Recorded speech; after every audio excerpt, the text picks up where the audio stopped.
देखिए, पॉल्यूशन के स्तर पे आप सब ने डाटा देखे।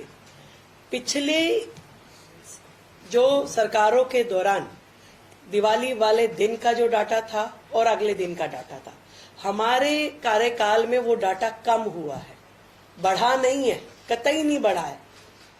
तो आप ये कहेंगे इस बार तो आप कह रहे जी पटाखों की परमिशन भी थी, बाकी चीजें भी थी, तो भी वो जो गैप है दिवाली से पहले का और दिवाली के बाद वाले दिन का, वो कम हुआ है।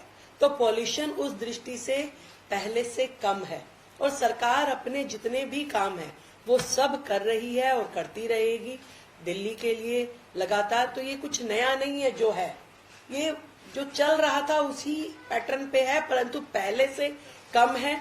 जबकि लोगों ने खूब दीपावली भी मनाई, सारे काम किए और हम अपनी ओर से अपने कामों को और मुस्तैदी के साथ कर रहे हैं, कमी कहीं पे भी नहीं आने देंगे। सुना आपने, दिवाली के बाद दिल्ली का माहौल कुछ यूं था कि आसमान में पटाखों की लाइट थी, जमीन पर लोग खांस रहे थे और हवा में इतनी स्मॉग थी कि सर्दी को भी शर्म आ गई।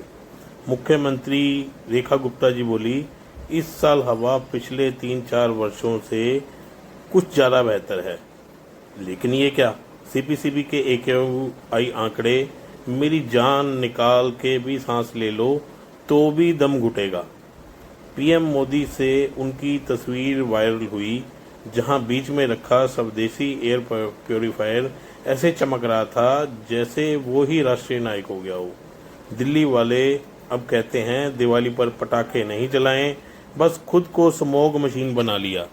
एयर प्योरीफायर की बिक्री इतनी बढ़ गई कि अब दुकानदार पूछते हैं घर के लिए चाहिए या गिफ्ट पैक बना दूं।